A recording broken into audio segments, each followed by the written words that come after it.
Welcome from the Ojai Film Festival. Don't sell yourself short, how to market your film. A wonderful panel. We have tonight with us Matt Ogens. Deliberately doing it. We have with us tonight Matt Ogens, Academy Award nominated director. We have Colin Costello. Editor from Reel 360 News. And we have Colleen O'Mara from They're going to take us away. Well, hi everybody. I'm glad you came to see us have a little conversation with Matt. And if you go down Matt's bio, yeah, we're in a little bit of filmmaking royalty here. Matt is, like he was introduced, an Academy Award winning director, nominated director.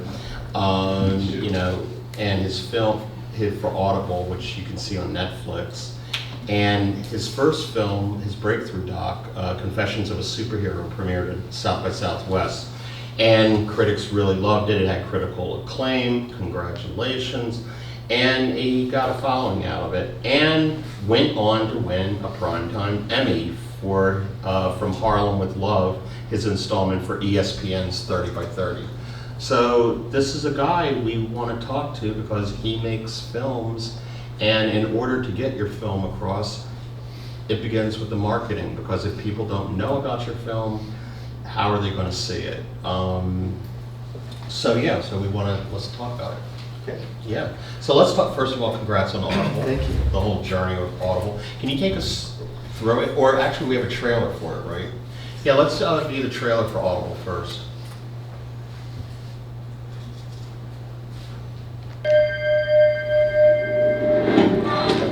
Is this it?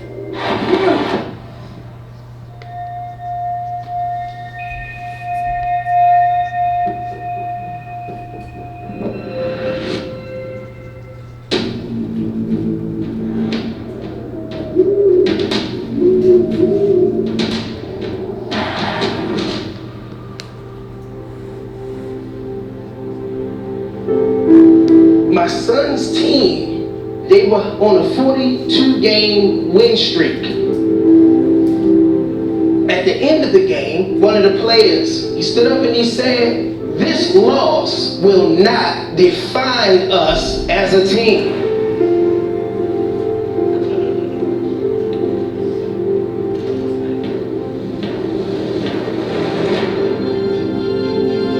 It's not what we go through.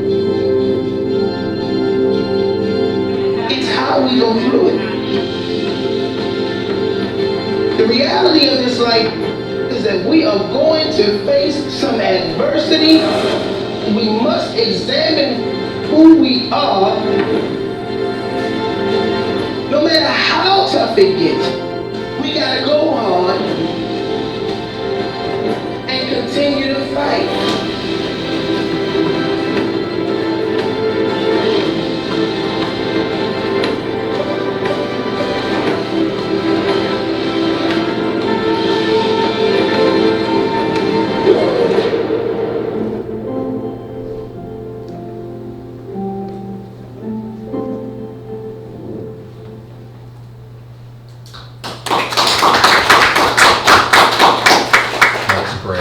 So Matt, you know, I watched Audible, and I'm a sports fanatic, so I'm mourning my Phillies right now.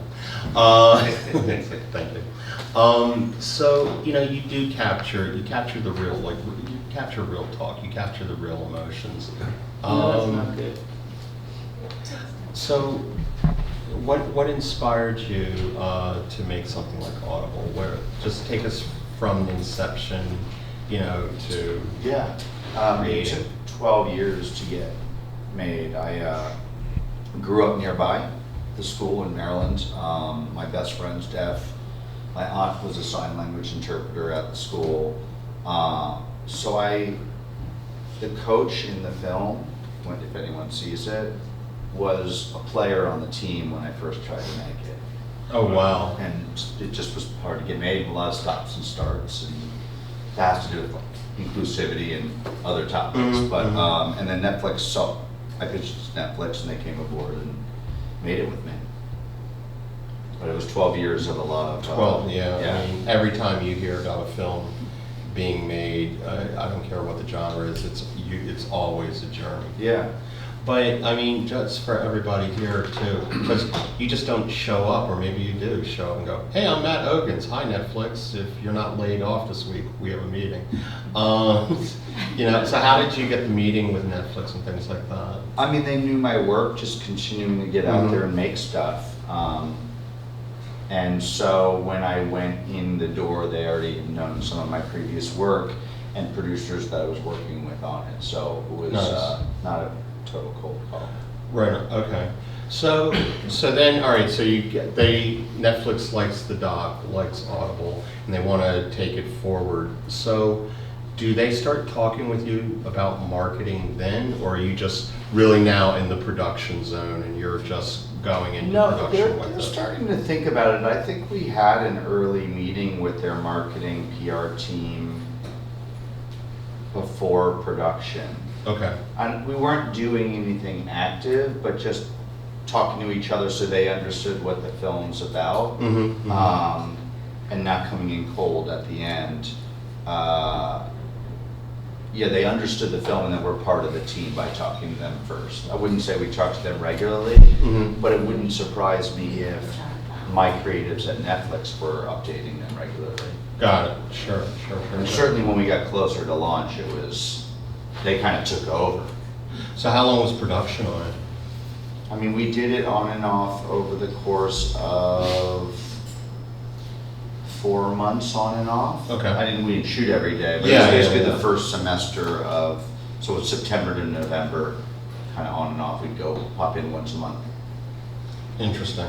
Because I did a panel earlier today and we were talking about documentaries too, and you really do a deep dive into it.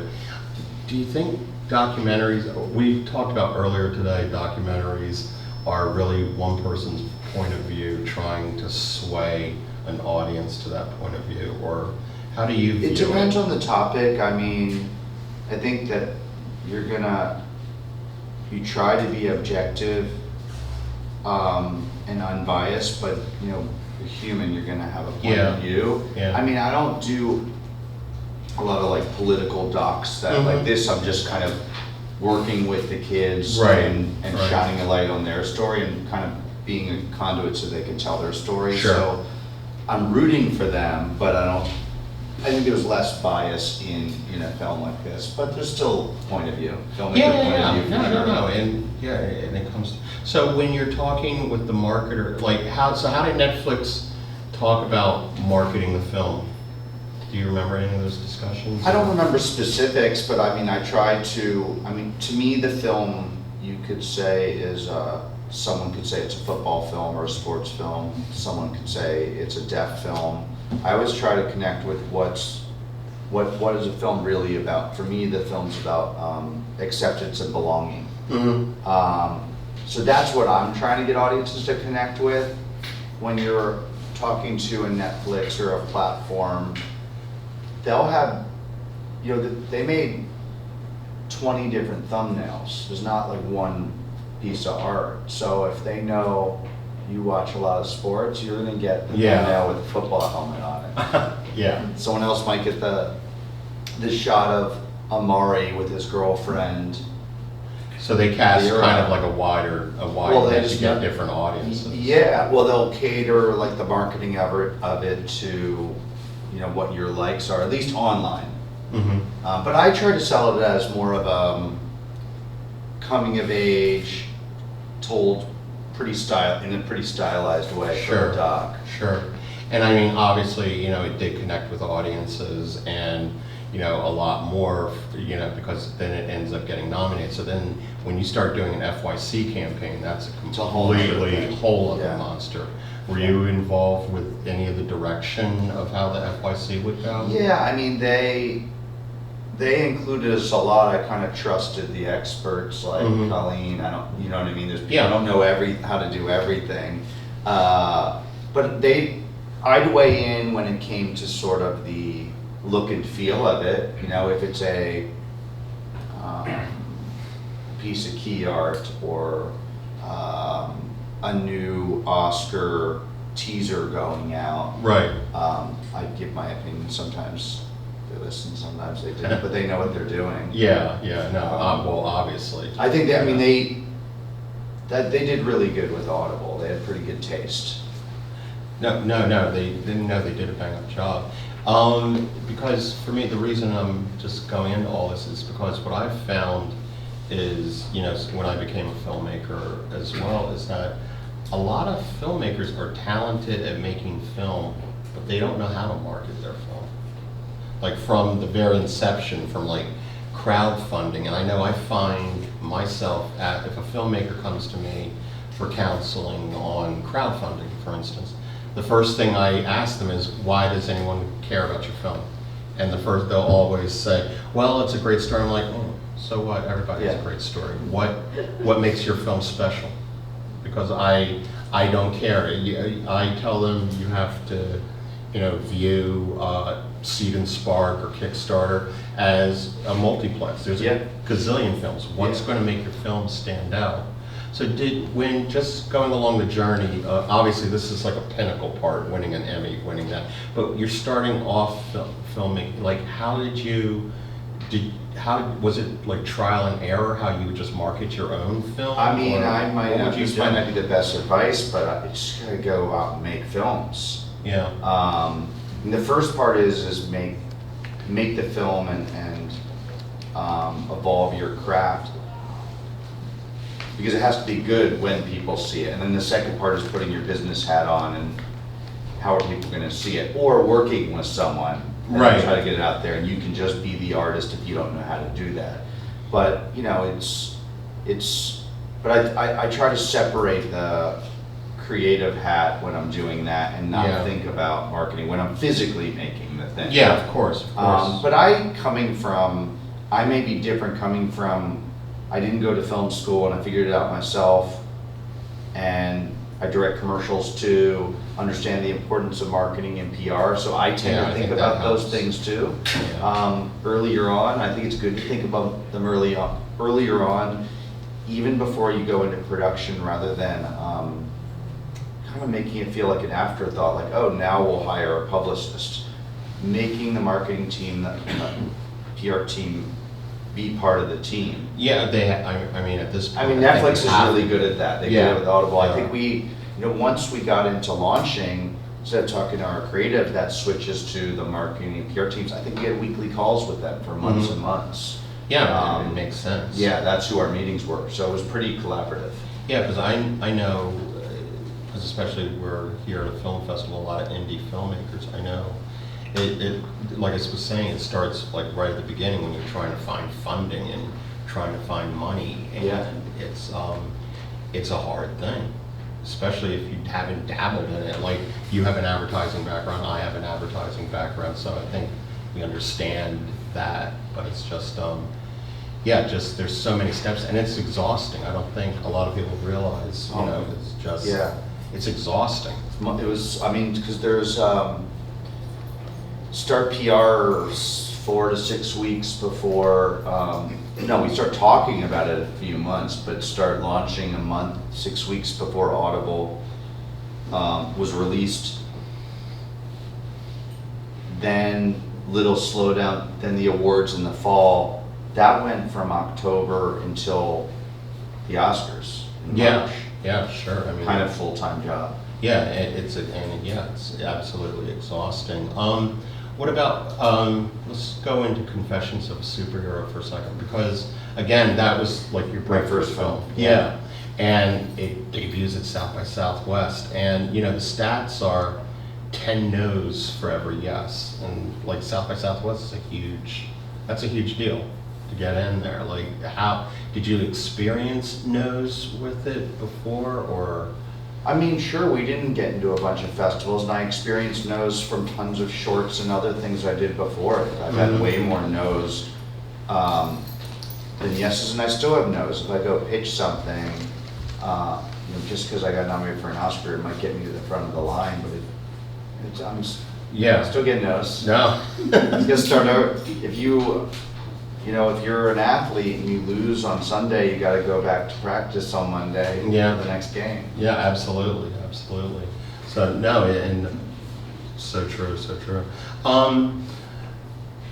But docs are like such a niche. Like when a Marvel or a DC film gets announced, the audience is immediately involved with it. And because it's a giant tentpole film, so we are getting news constantly from development to casting to director to here's behind the scenes.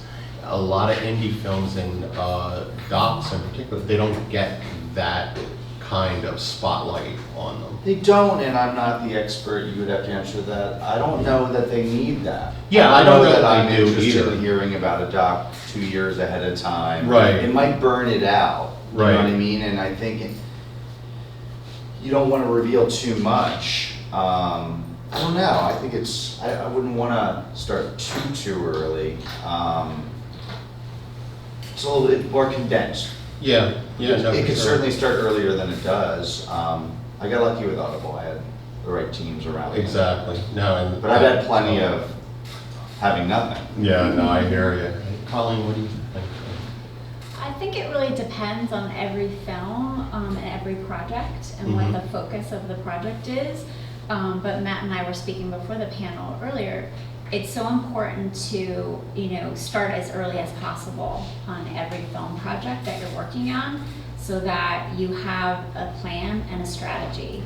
And, Matt, you had such a huge team for Audible. Didn't start that way, but yeah. Right, but eventually, Yeah. and obviously, they all work together to create Yeah. a PR and marketing strategy Yeah. for the film, and everything lined up to get you to the Oscars and to get that nomination, so congratulations.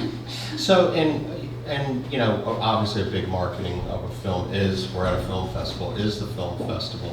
And honestly, Netflix, Amazon, Apple, Hulu, Warner Brothers, they're starting to take over the film festivals. Yeah, we played it a bunch. Yeah, because Netflix is a sponsor of the AFI now. They're a sponsor.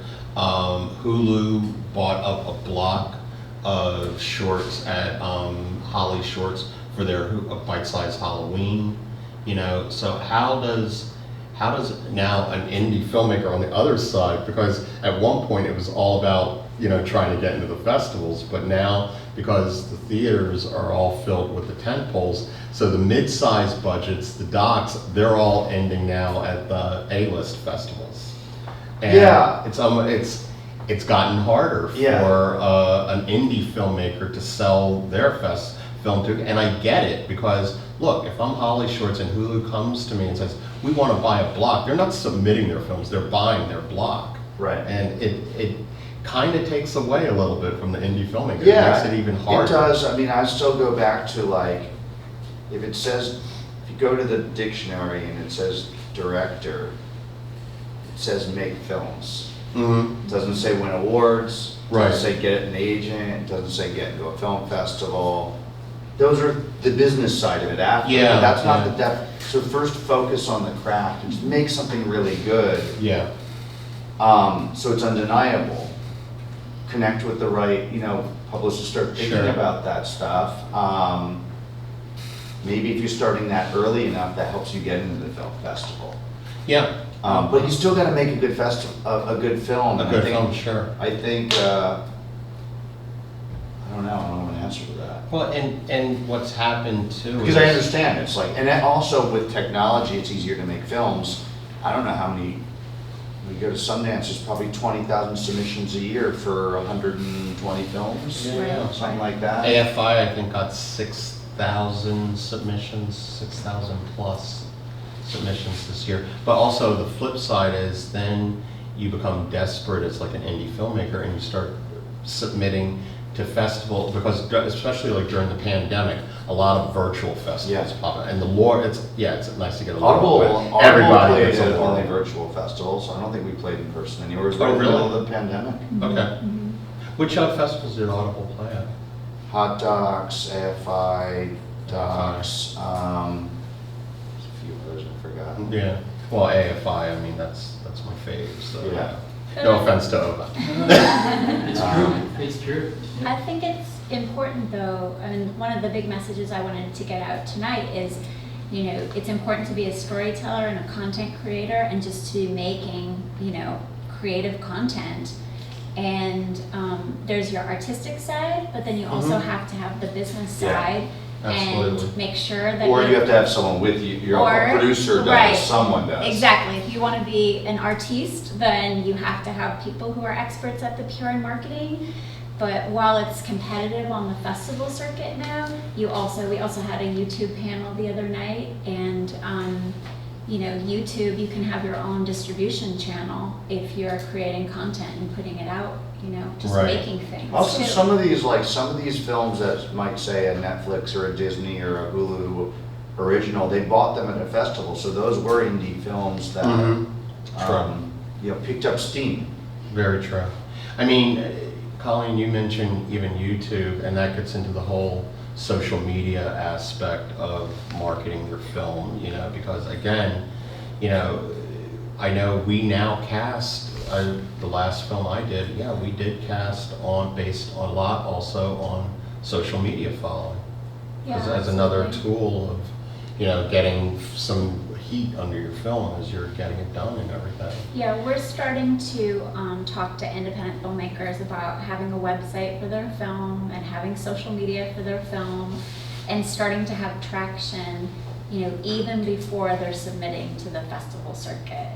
Because it's important, your film needs to have a message and a brand and marketing.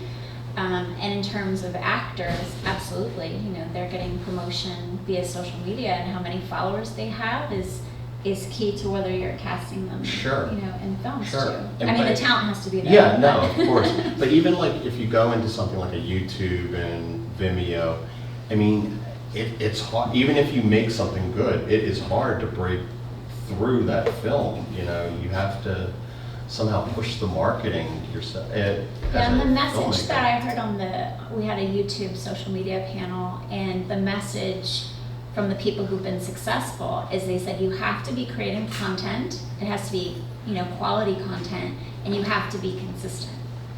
So, you know, you don't post for a little bit and then stop. You Yeah. have to have a consistent outpouring of your content. And that's on YouTube, Vimeo, it's on social media. You know, you can't do a bunch of postings in January and then nobody hears from you until September. Yeah, It's about, you know, consistency. I mean, I'll tell consistency you, over the other time. thing that I think is more important than, unless you have a big following, is social media ads. You gotta okay. target, I mean. Yeah. No. That's how you win an Oscar.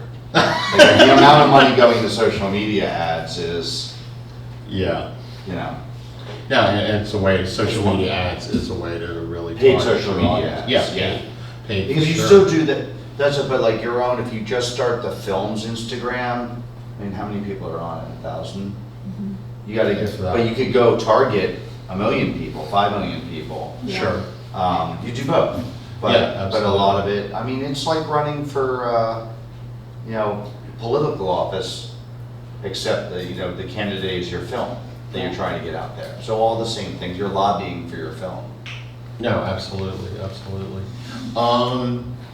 But you're going from Netflix to Disney Plus. Can you Yeah, talk about that I a don't- little bit? I don't belong to anyone. Yeah, I'm doing a film for Disney Plus right now that I'm finished shooting in the edit about a 12-year-old boy from Nigeria who's a ballet dancer and gets a scholarship to a ballet school in England. And I followed his journey from home to there over the last Oh, wow. year and a half. That's so cool. Yeah. So obviously Disney, even bigger marketing machine. Like, Netflix Do is they pretty get big. involved? Or? Yeah, I mean, they just did an announcement. They did an announcement a month ago, I think it was a month ago, 6 weeks ago, something like that. And we're not even, they haven't even seen the first cut of the film yet. Oh, wow. I'm showing them that next week, so the film won't even come out till, I don't know, next summer, next fall, something like that, next winter. They flew in the kid from Nigeria for a big Disney event.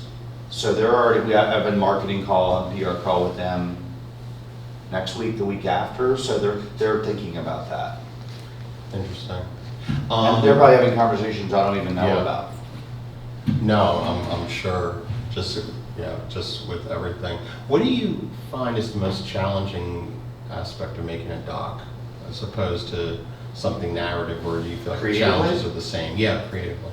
Just pivoting a little bit. You don't know the ending. Oh, the doc. Yeah. Oh, wow. Unless it's a historical doc. Yeah. I don't do a lot of that. So you go into Audible and you don't know. So yeah. I don't know if they're going to win the game or lose the game. I don't know if Amari's going to break up with Lyra or get back together. I don't know anything. I just know where we're I know what room we're shooting in and what location and who's going to be there. But like they lost a game in the film. It's the first game they lost to another deaf school in 16 years. Just happened to be the night I was there. Wow. How did that hit you emotionally watching that? I mean, it's not good for them, it's good for the film. It hit me emotionally that I don't want to see them upset or sad, but Yeah. it's always nice to root for someone having a comeback. Yeah. They won all the rest of their games, so. Oh, see, that's what you know. we root for when it comes to sports. And also you can look at a loss, in any kind of loss, as a learning lesson too. It depends what you do with it. Sure. And how long were you in production on Audible? Oh, you said 4 months. Yeah, on and off, yeah. Yeah. Very cool. And then in post, Longer, 5 months. did you have an idea what the ending was going to be in post, or did you? I mean, I didn't know what the did it last come scene was, but I organically? knew because it was a chronological film following a semester that I had that narrative arc. Mhm. But, and I tend to write and like outline a bit, but that changes, so I had ideas, absolutely, but it wasn't like, it's going to be this. I was open, have a plan, but be flexible too. With us dealing with like a studio such as a Netflix, a streamer, Netflix or Disney Plus, or anyone big, do they ever, just like in a narrative, they may come in and say, you know what, we don't like this ending. Have you ever experienced that? I mean, I get notes. Okay. I don't know about, I get notes on everything I do. Whoever's paying for it gets final cut. Right on. No, I just had never thought about that Yeah. before, because with narrative, yeah. I mean, I can't okay. change what happens in the film, Right. but they can say, why don't we not have that be the last scene? God, that's interesting. And does marketing ever play a part in that decision, or? If they do, they better not tell me it came from marketing. Sorry, you don't tell a filmmaker that someone from Yeah. marketing gave a note. I wanted to mention one thing about, we have a lot of filmmakers coming to us, even though you have a Netflix or a Disney behind you. And I didn't always. Right. Right. But they actually hire their own PR and marketing people too. Mhm. Because even though you would think Netflix or Disney, I did. yeah, you did, exactly. Even you in that, did? yeah. Exactly, because the Disney or the Netflix, they have their own agenda and Sure, their own mission, sure. And right? they might have 5 other films. Yes. Or 10 other films. Yeah, so you'll get a bit of attention from them, and if you're successful, you'll get more attention. But you also want to have your own team and your own plan as well, and not just expect them to handle all the PR and marketing for you. So where in the process, I have 2 questions coming off of that. Where in the process did you hire your team? For the launch, so Mhm. probably 2 months before the launch of the film, pause, and then around November for awards till Oh, so till you March. had your own team for awards working in conjunction with, wow. Wow, that's a major undertaking. I don't think we'd be nominated without it. Which So was it I worth wanna it? So the plug- question is, I- was it worth it? Right. Was it worth it or not? I want to plug Jim Dobson from Yeah. NDPR because Matt worked with him on the film, and at Hype we mostly work with companies, production companies. Yeah. So we also refer a lot of projects, individual independent films to Jim at NDPR, and he does a great job, and I know Matt collaborates with him. So. Nice. So Colleen, for you, when would you want to be brought in if you're working with an indie filmmaker? Where in the process would you want to be brought in? Well, we always ask clients to bring us in, as early as possible. At Hype, we're working primarily with companies. Yeah. So our ideal scenario is, for a client to be on our roster. So we work over the year with that company. And we work on all their projects. So it can be feature film, it can be television, it can be commercials. And we like to be brought in as early as possible so that we can talk about the project and what the plan is. On commercials, the timeline is much shorter. Sure. And we have to have agency approval and sometimes end client approval. And sometimes the end client or the agency, they set the strategy, so we follow them.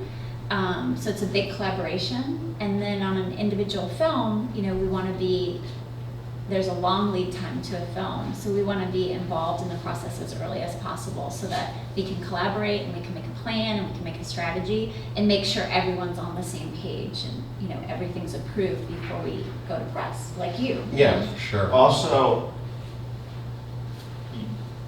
there might be there's a lot of things like assets you could get in the field, like there's things you need just on a practical, you're making a film, from stills to behind the scenes stuff that a filmmaker might not be thinking about, where a publicist might, if you bring them on early enough, remind them to get those assets, they're gonna be really valuable for marketing, that you can't go back and get. You can't replicate those things. No. People forget, I forget. Yeah, no, that's a really good point. We ask our clients to make it just a line item, like if they're shooting and they're on set, that they're taking behind the scenes shots, because that can be used for press, that can be used for social media. Or if it's a unique film, you might have a cool marketing idea to go and capture that you, again, wouldn't be able to go back and get. Yeah, absolutely. And now a lot of our clients are doing environmental promotion too. So you might have a pop-up that's part of, the promotion of the film. Can you go into a little bit more of environmental? Well, we've had people who've done bus tours to promote a film. They've had, they've had a pop-up shop, some sort of environmental experience that people can go and go into that environment and experience the film. Yeah, you get a lot of experiential with South by Southwest. Like I think about when Game of Thrones did a thing there, and Westworld did a whole event there and everything. But so no, this is really educational for filmmakers. I want to see if anyone has any questions for you guys. I have a question. Okay. 2 ugly words I've seen kill a film or benefit it: analytics and focus groups. What's your experience been with numbers, basically? I don't deal with that. I mean, someone might, but a filmmaker, I don't want to know about that. Yeah, the filmmakers we work with, they definitely on commercial projects, obviously, and that can completely kill a campaign that lots of people worked on, and But the lots of filmmaker investment. usually doesn't really deal with that, right? No, that's usually the ad agency that's dealing with it. I have a friend who's just done a feature with Shirley MacLaine and Peter Dinklage, and he premiered it at Tribeca, but it didn't get great numbers. So he's recutting it in response to focus groups, and he's actually happier with the cut because they helped him see what he couldn't see. When I'm in post, I'll do little screenings like this, like with a small group, private, to invite people, because I want notes, but I don't, to me, that's different than a focus group. Right, and I'm thinking to myself, why are you letting all that influence come in when your own vision should be what you're. If I invite filmmakers or people to get perspectives, that's really helpful. I do it on every film. But that's different than like more of a focus group. Like, do you know what I mean? Yeah. I don't know. Although we had a screening here a few weeks ago with Ron Howard, and he said he reads every single note from a focus Right. group, which I was really surprised that a Ron Howard would, look at that sort of He feedback. actually said the most negative note he got was the most influential thing he could have heard about his film. And it was only one person out of 4. Oh, I get notes from tons of people. Yeah. I'm just not doing it at a mall in Pasadena to get someone's opinion on how I should make the film. I'm sorry. So who do you listen to? Who do you screen your film and get that influence from? Fellow friends, filmmakers? I family? try to mix it up, so it could be like, I'll bring in a couple directors, producer, maybe a writer, maybe a publicist, someone from marketing, but also some people that have nothing to do with film. Just bring, a friend or family or a friend of a friend. I think and it's more intimate like this in a room like this, I think is really valuable. And I'll have them write down notes. It's just different than just inviting the public, because if you're inviting someone, the public, you're giving them that, they're not gonna just say it was all good, they're gonna I'm willing to take the chance for someone to not like my film, rather than try to please everyone, Right. and then cut it that way. And what if I guess wrong, rather than, hey, this is what I think and I might fail with it. And I think that's the strength of being the artist, is making sure that you're following your instinct and making the right decisions for your And I film. make mistakes, I don't get it right all the time. Any other questions? Right here. Yes, it seems like, I'm sorry I can't give you any blatant examples off the top of my head, but sometimes there's something in the documentary realm, and then boom, there's suddenly in the news there's something geopolitical, or there's something related to certain people, or whatever, that jives so well with what the documentary is. Maybe there's a jargon, industry name. I can for give an that. example.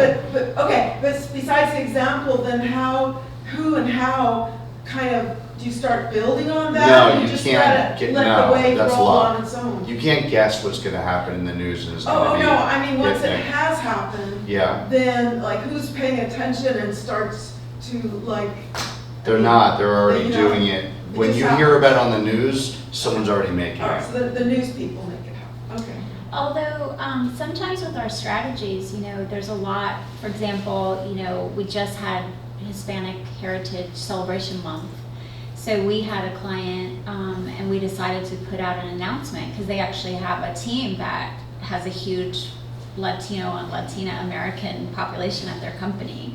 So we actually used that as an opportunity to promote one of their projects and the team. So there's a lot of things that are happening, over the year that you can actually tap your campaign or your strategy into in advance. And then what we call it kind of catching the wave. You're catching the wave of the press Icarus around did that. that. In a way. Yeah. But I mean, you wouldn't see something come in the news now. It's like, let's go find financing and make it in 6 months. You'd miss Yeah. that. Right. And I just think you got to make something you connect with, not try to time the market. But hopefully at times, right, you can connect it. But if you remember the documentary Icarus, it won an Oscar about Russian-sponsored doping in sports. Oh, yeah, that one, exactly. Well, they came out when there was alleged, not alleged, I don't know who's in the room, Russian interference in our election. So the timing of that, when that came out, was relatable. It was happening in the news every day. Right. And so it rode that wave. Yeah, there's also what I call tapping into the zeitgeist, you may have been working on a project for 10 years, and then all of a sudden it comes and you launch Audible. it. Yeah, Audible, great example. And, it's when you're an artist and you're a storyteller and a filmmaker, you gotta just make your films and you've gotta tell your stories. And sometimes they hit and all the moons and stars line up, and sometimes you just keep churning out your work and hoping that over time it's gonna be seen. But when you catch that zeitgeist, it's a beautiful thing. Because then you become part of a bigger and a universal theme and a universal conversation. Like Matt's film, There's a lot of stuff about accessibility in the last year or so. Coda came out at the same time, was nominated at the same time. That all, the timing helped. And you had worked on it for 12 years? Yeah. Hey, look, I'm glad it took 12 years not because I got nominated for an Oscar, but because I think this was the best version of the film. Mm-hmm. Matt, what led you into doc making? That's a long story. We're here. I'm trying to think of the short way to say it. I wanted to be a filmmaker, and I was living in New Orleans where I'd gone to college, but I graduated. Didn't know what, I knew I wanted to be a filmmaker, and I got held up at gunpoint one night with a buddy, and at the time it was the murder capital of the country, was New Orleans. Mhm. I'm like, I'm gonna do a short doc through my experience on violent crime in America, through the microcosm, of New Orleans. So, I guess with a doc, you just go pick up a camera and go do it, and not talk about it. And I hate talking about stuff. I just want to go make stuff. Right. And that. I mean, like I've never done crowdfunding because I don't want to go wait to make something. I'd rather make something on my iPhone than have to wait. I'm not doing the 12 years. That was the only time I'm doing it. Yeah. I feel you. And I wanted to mention about crowdfunding. We've had people come to us and made really great quality films for their crowdfunding campaigns. Mm-hmm. Yeah. And It's part of it. I had the great pleasure, one of my career highlights, of working with Hal Hartley. And this is a person who, is an independent filmmaker, super successful, and he mostly does crowdfunding now because he doesn't want to have control by the I just don't studios. know how to. I've never done it. I just don't. Yeah. So he mostly relies on crowdfunding to raise money because he doesn't want to have a studio involved with his films because he had bad experiences in the past with studios attempting to change his films. How many doc filmmakers are here? Oh, there's one. You have a question? I'm working more on a docu-series right Okay. now, so you answered a lot with the marketing and PR that you were talking about. What stage are you in of your project? Well, we're in the reel is done and we have an agent and we're presenting it to Apple. You did a sizzle reel? Yeah. Okay, cool. This is a reel, and we recut it 3 times, and just, it's how that might be a question. Like we have an editor we have a new editor and a director that it just keeps, I'll think it's good enough, and he's like, we gotta recut it again, and we brought in a strong executive producer with a name, but when do you stop? This will be the 3rd cut, and then, I you mean, can always improve on the sizzle reel, but for me, you can keep going on forever, like whether you're a writer or a filmmaker, it will never ever be perfect, but Matt may think differently.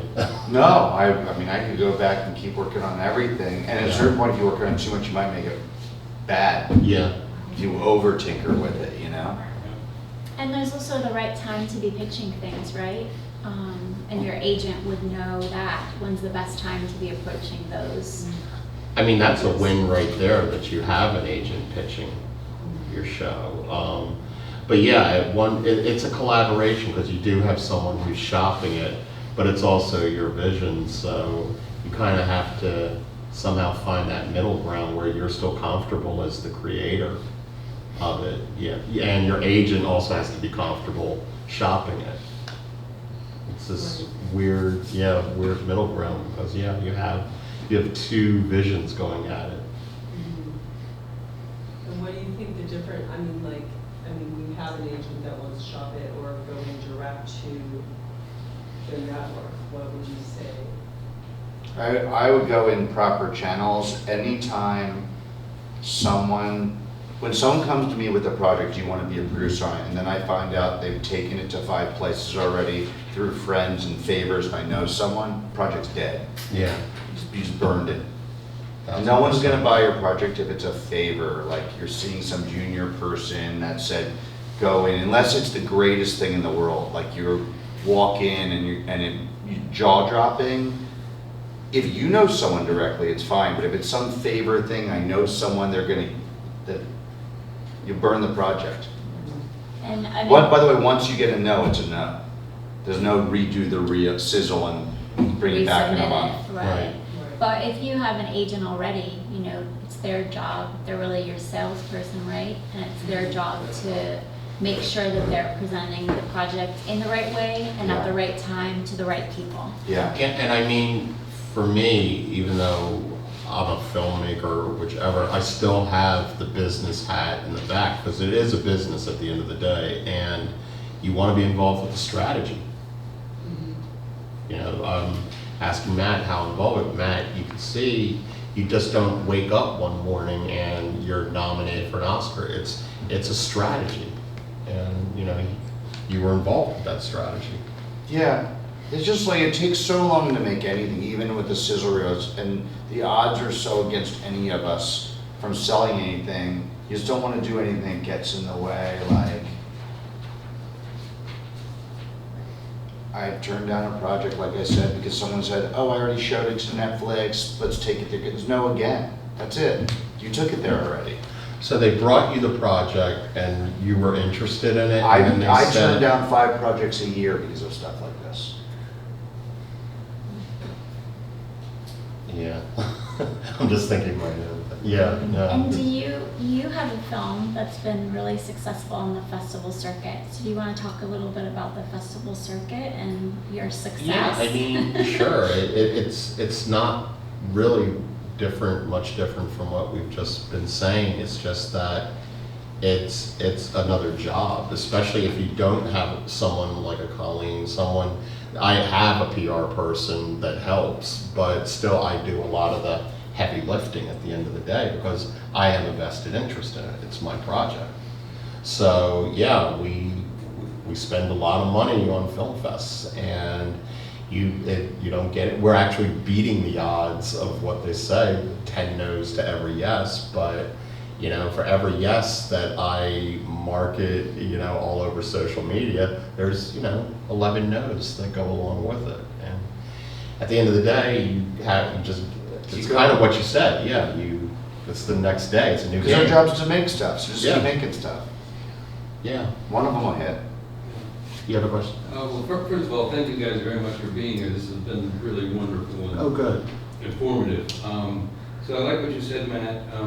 I made several shorts, and I'm still working on some shorts, trying to, develop my craft. And I think I already kind of know the answer. Sorry.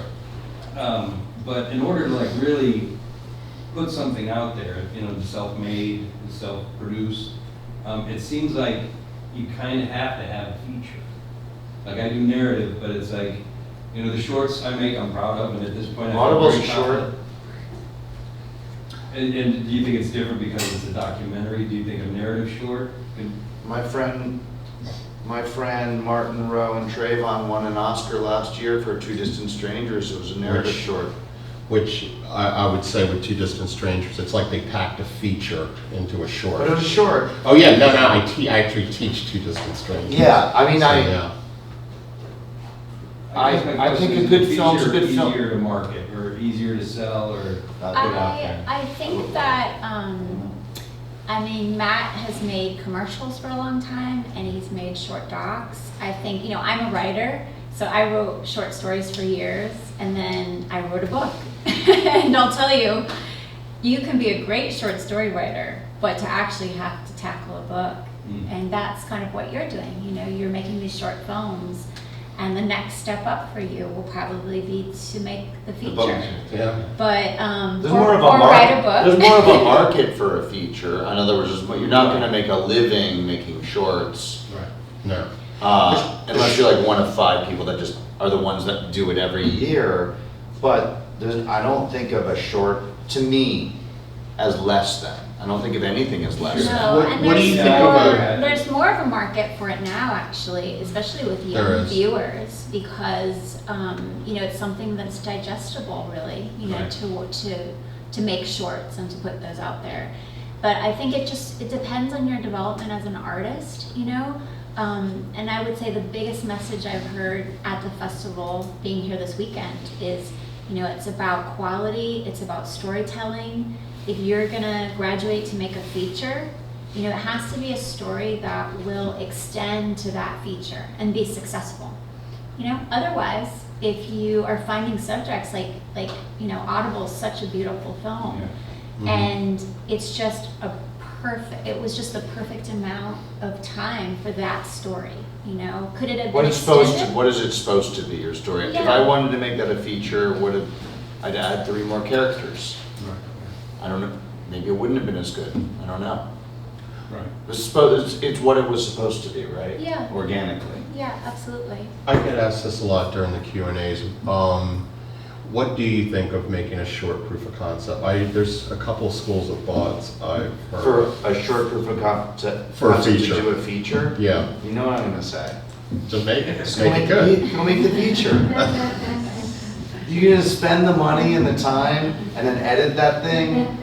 You have just keep shooting and make the feature. Right. Yeah, Right. you gotta make stuff, you know, and continuously make stuff and push yourself, go out of your comfort zone. It's different for what she's saying, doing a sizzle reel to sell a doc series, that's a different thing. That's what you're supposed to do.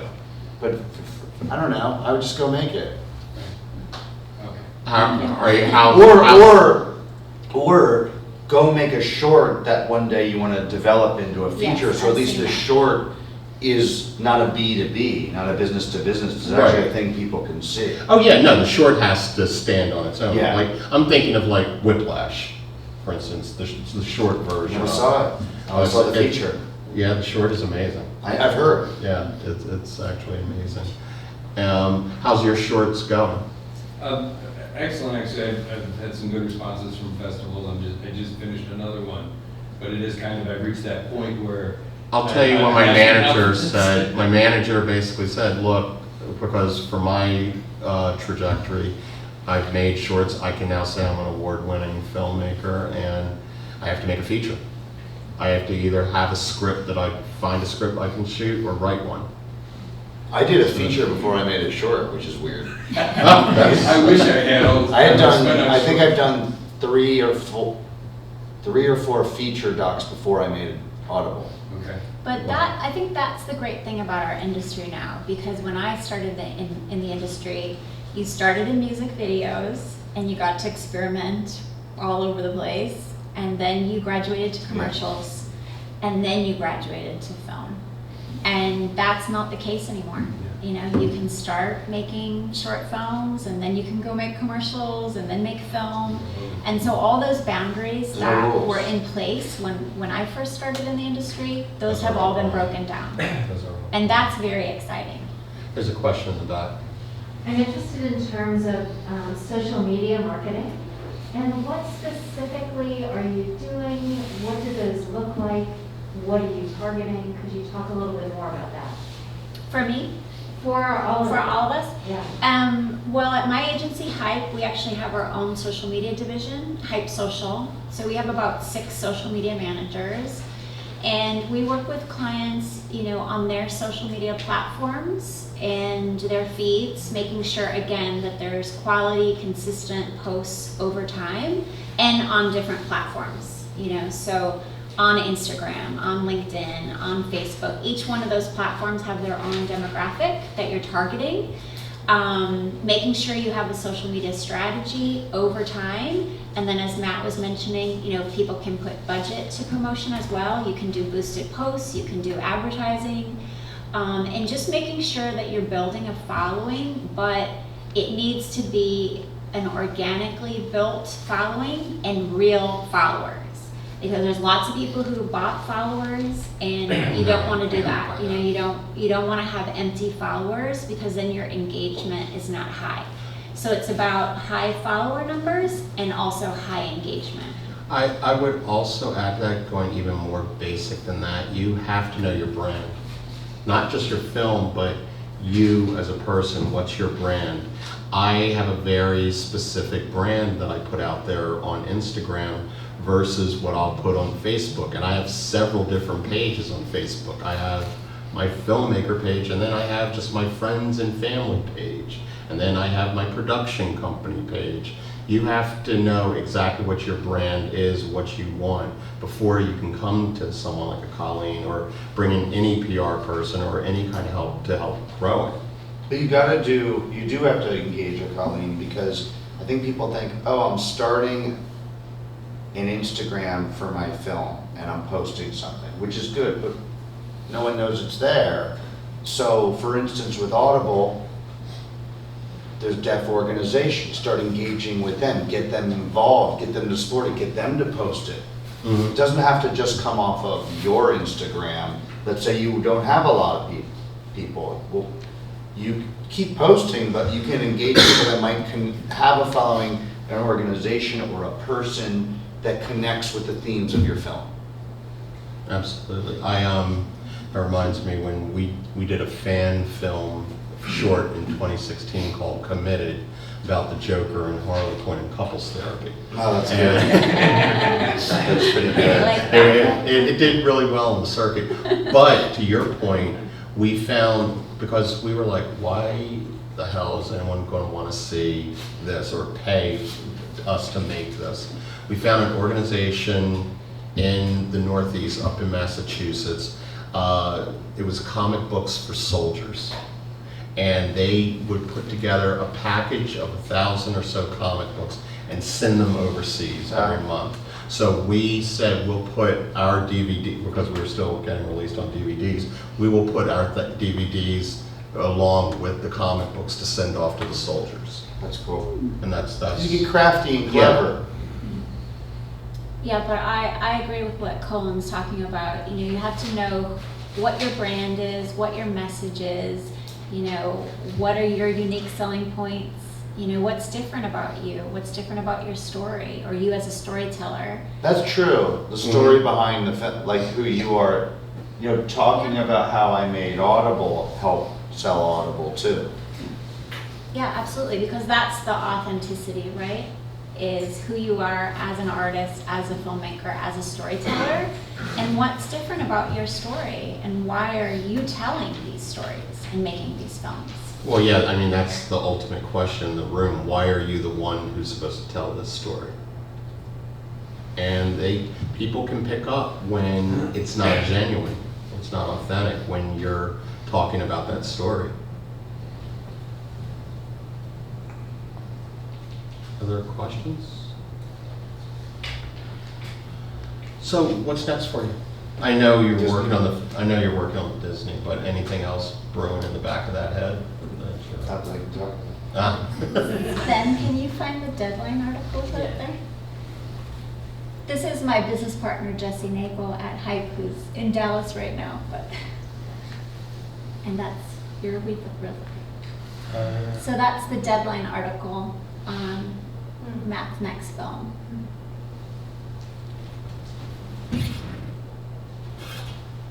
That's all I can tell you. How did you find, well, hopefully you can tell me, how did you find him? Go behind, take us back, how did you Someone find sent him? me a video of this kid, 2 summers ago, barefoot. Some of you might have seen it, 'cause it went viral. And he was dancing barefoot in like dirt, doing ballet. And someone just texted me. They didn't even say, let's make a film. There's a producer I know. And I didn't respond to him, and I just spent the next 3 days pretending I was like one of your kids and know how to work social media. Just digging around the internet to, like, who posted that to find the kid, and I found the kid and pitched it, developed it and pitched it, and then a few places wanted it, and we went with Disney Plus, and they paid for it, and we're making it. Yeah, so we've been following Fantastic. Anthony for I mean, a year and a half. that pic is, you can't stop looking at that. It's good. Yeah, it's from the film. And as you see on this article, you know, it says exclusive, so Disney PR gave this exclusive story to Deadline, and that's an important part of a PR campaign, is pitching an exclusive story in advance to, you know, a publication like Deadline in order to get exposure on your project before it's even done or it's Disney even hasn't out even, there. Disney to this date still has not seen a cut of the film. I don't owe them the first cut in 10 days. And they put this out, when was this, September 9th. So, and that's starting early, you know? Start building your audience. Are you nervous about the 10 days, what they're gonna say the first time they see Of it? course. Yeah, it's the worst part. It's the hardest part, not the worst The part. notes from Disney. No, the notes, not the notes from Disney, they're great. The notes from anyone. Yeah. What's the running time on it so far? I don't know yet. I'm still cutting it till Wow. 10 more days. 10 more days. That's not, the film's not finished, it's the first cut. Yeah. But yeah, I don't know yet. Oh, wow. It's still going. Wow. Well, I'm going back early because I gotta dive back in tomorrow. fantastic. Well, are there any, oh, we have a question. So the first cut's not done yet, but Disney's putting out the word. Why that? Anyone have a idea of why they do that particular strategy before seeing a rough cut? It wouldn't change what the film's about. Okay. They're not gonna give away what's in the film anyway. Okay. Good point. You know? And And they, I mean, they invested in the film, they bought the film, the project itself, so they know they're gonna be promoting it. So what they've done is they've placed this exclusive article to let people know that this film is coming. Because they don't have to sell it. It's already sold basically, because Right. it's distribution. Right. But at the end of the day, again, this is a perfect example of I'll say a Marvelized type thing where it's starting to build an audience now. You're starting That's true. I didn't right think here about as a that. grassroots thing. Yeah. It's saying Disney, and also I've learned this. There's, you know, for every Maddu, there's another Maddu out there. Disney is putting their stake in the ground. Before there's this another to- ballet film or Before there's something. another ballet Yeah. film coming out of the Himalayas. They know that more better than me. I was the wrong person to ask. But no, They're the experts in no, it. but this builds the snowball of the audience, you know, and then there'll be more articles peppered in along the way. They know, and they probably have a, you know, Matt, you know, comes along, he has a pedigree now. They probably know that they have a great film in the making. They do, once they see the cut in 10 days. In 10 days. No pressure. Did you pitch this with an ending, or are you still looking for the ending? Do you know the ending? I do now, You do now. but I didn't when I was filming. I knew it would take, I didn't know the ending. I mean, Wow. that's the incredible part Yeah. of documentary filmmaking, is you don't know what the end is gonna be. You know what, I'm gonna start something new. You know how Tarantino rewrites history in his narratives? I'm gonna do a historical doc and change the ending. There you go. Matt, I do want to ask this, and this is more of a filmmaker question, because I've never done a doc. When you go in to make a doc, because you just said you don't know what the ending is, what do you go in with creatively? It depends on the film, like before production, am I going in? Yeah. What do you go in with? And I'm not talking pitching, I'm just talking about you, We're the going- filmmaker, you're getting ready to do this doc. In other words, I'm already, I'm prepping to go. Yeah. I mean, I know, well, the budget's gonna dictate some things, but Okay. I know the general story, like Audible. We're gonna follow Amari and his friends over the course of a semester in his senior year. So I knew, at least time-wise, it was linear, there was a narrative arc there. Mhm. you kind of write everyone does it differently. I was telling you what I do. Yeah. I have no idea what anyone does. I might have been doing it wrong this whole time. No one's taught me anything, and I didn't go to film school. Right. So I just sort of made it up, but I'll do I guess I'd say I'll do an outline. I'll do an outline going into production, and that doesn't just help me creatively, but it helps the producer know, oh, we need to shoot these scenes, right? Right. And then as I'm shooting and after I shoot, that's gonna change a little bit. A new scene happened, let's move that here. This happened, let's move that here. And then in the edit, you're doing it again, or you're moving the cards around, or however you do it. Your outline around and adding to it and getting a little more nuanced and detailed. So you're sort of writing 3 times, before, during, and after. But it sounds very organic and malleable as it goes on. Does a B story? But my first film, Confessions, Mm-hmm. I didn't know what I was doing. I just shot. You just shot.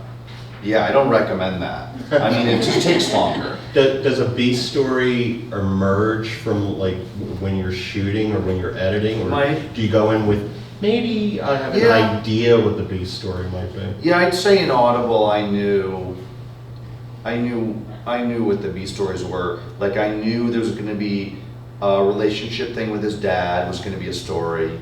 I knew the Teddy. If no one's seen it, I won't give it away. But the Teddy tragedy. Mm-hmm.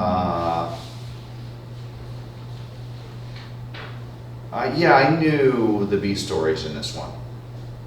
In this one, Madhu, there's a B story that's not in this. You won't know till the film comes out that I didn't know was going to happen. Yeah, big. I'd say big B story. And also like a D story that like I didn't know was going to happen. And that emerged during the process of filming? Yeah. Did you There's no way was it like just like an oh shit moment? This is an amazing second story? It's hard to say that because they're not necessarily happy things for the kid.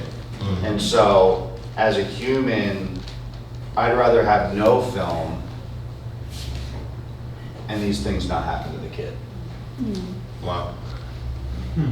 So it's, you know what I mean? I If I was watching the film as a storyteller, does it enhance and enrich the film? And is there going to be a happy ending? Yes. He gets through all this. It's not what you might be guessing. But I'd still rather neither of these things ever happen to him. Mm. But who knows the ending of his life? Maybe they make him better as a Yeah. person. Right. Yeah. Joan, These obstacles. Joan Didion called that the gold, is because she was a journalist. There's some gold. So when things were in front of her, if you've seen the documentary about her life, Yeah. she's interviewed by her nephew, Yeah. Griffin Dunn, and she said that was the gold. And he said, but how did you feel about it? And she said, well, I didn't feel any way about it. It was happening in front of me, and as a journalist, I realized that's where the story was. Yeah. And she had to separate herself emotionally from what was happening. The things that happen in Audible, where I knew what the B stories were, but was more emotional things, I didn't know what was going to happen, when, Mhm. how. Mhm. But this one, there's some things that B stories that came up that are. Well, can't wait to say it. We're riveted. I mean, I can tell you. Oh, we have one I'll last tell question. them, but I won't tell you guys. Does the director get to choose the title, or does marketing weigh in, or other voices? I mean, ultimately, I don't know about get to, but ultimately, well, I pitched Audible as Audible. And when they started, one said, they started to say, do you want to think about other titles? I shut it down pretty quickly. But I'm also, titles can be hard to come up with. Madhu is the kid's last name, and it was gonna be just a working title, but we kind of like it. Yeah, no, it's It also very means fun. human in Nigerian. Oh, well, there you So, go. But ultimately, they decide. Ultimately, whoever's paying for it. Okay. Yeah, it depends. Yeah. I mean, it depends how much power you have. I've never had in a the fight over a situation. title, though. I've never had an issue with it. with a, no one's forced a title on me. Right, right.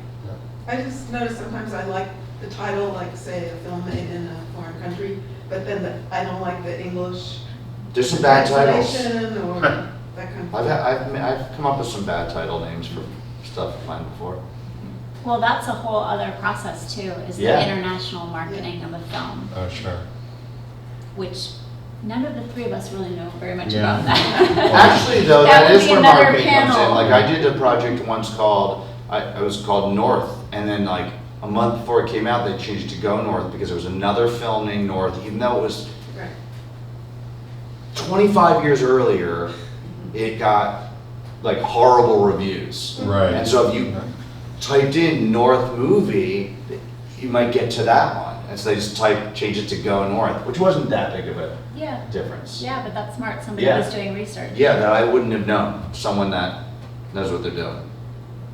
Yeah, definitely do Google searches because you can Absolutely. discover, and whether you can get, if you make a great film, but you can't get that title, Hey, my first film, Confessions of a Superhero, I didn't come up with. I reached out to every one of my friends, like a lottery. I said, throw me every idea, good or bad, dumb. One of my friends, she came up with it. I couldn't come up with something. Well, awesome. Well, Matt, I want to thank you so much for doing the panel. Yeah, absolutely. And Colleen, thanks so much. And Thank you. thank Thank you you. for